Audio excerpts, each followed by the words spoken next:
to an area of cancellous bone like the neck of femur, you will find there are osteoblasts and osteoclasts. The osteoclasts are the red ones, and the osteoblasts are the blue ones.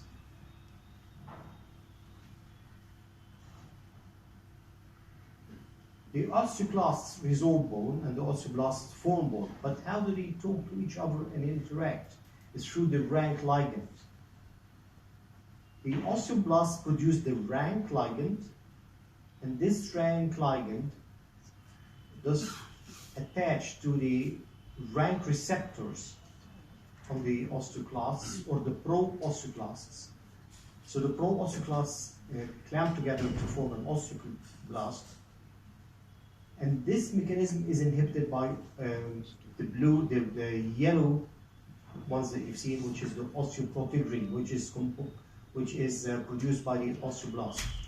So let's see how they communicate to each other. Can you see the rank ligand flowing out of the osteoblasts, the blue ones?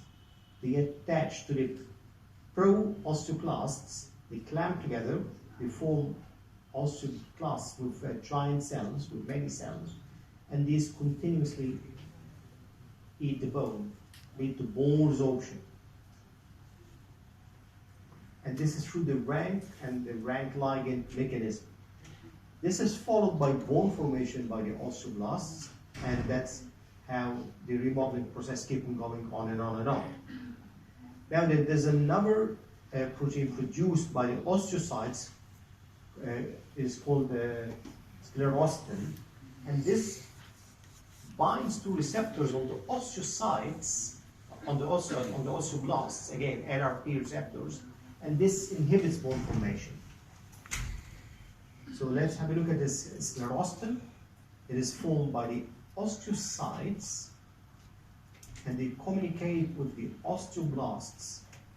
They will attach on the NRP receptors on the osteoblasts, and this will inhibit bone formation.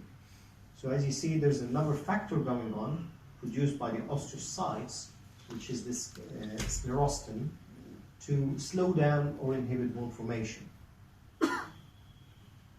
These are the receptors on the osteoblasts, and the sclerostin will get attached to them. And once this mechanism happens, it does slow down and inhibits bone formation. Now let's see osteoporosis. What happens? The estrogens that are in the body, when they decrease in the menopause, there is decreased the expression of the rank ligand by the osteoblast. So if the estrogens are decreased, as in menopause, then there will be increased expression of the rank ligand by the osteoblast. And this will increase to increasing bone resorption and decreasing bone formation. So let's look again at what happens. The blue ones are the osteoblasts, and they are producing the rank ligand. And again, the rank ligand will activate the formation and the bone resorption by the osteoclast. And this is inhibited by the osteoprotein, which is the yellow one, you see, or the orange particles. Now if you look at it, when estrogens decrease at menopause, there's an increasing amount of rank ligand produced by the osteoblasts, and this will lead to more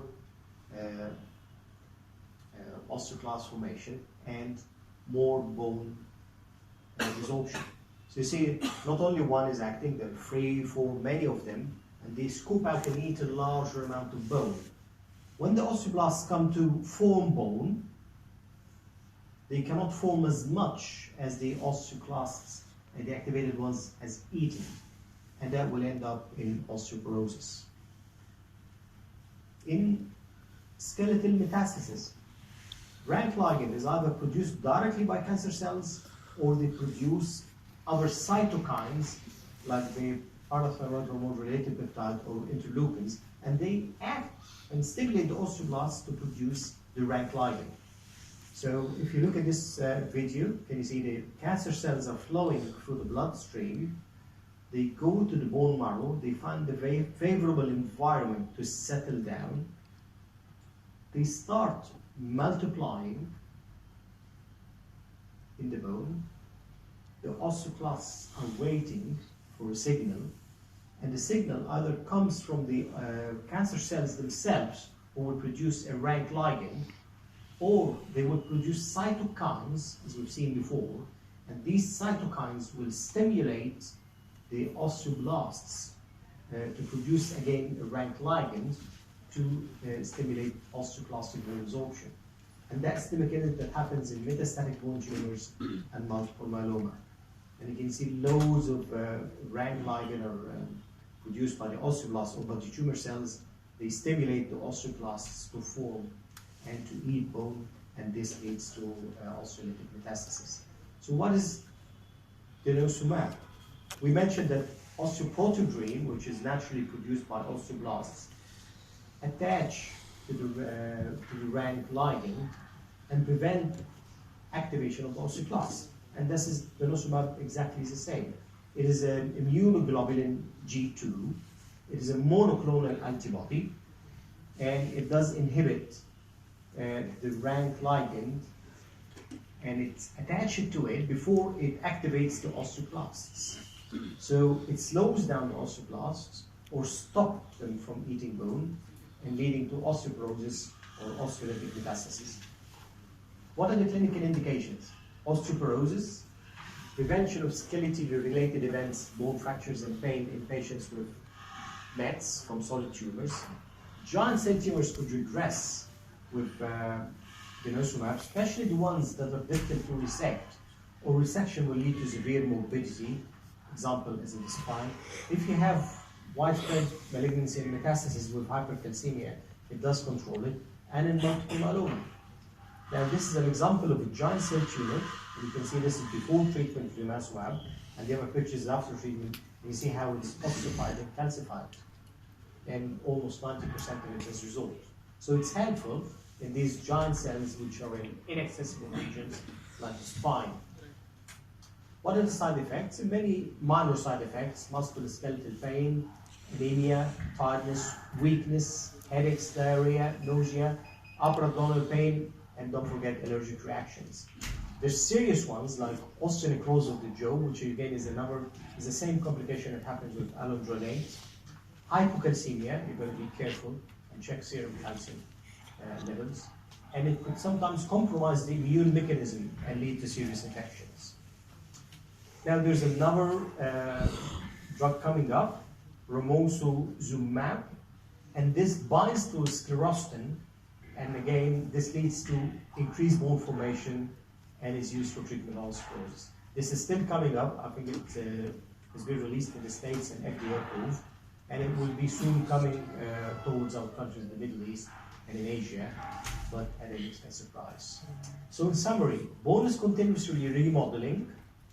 The rankle is produced by the osteoblasts.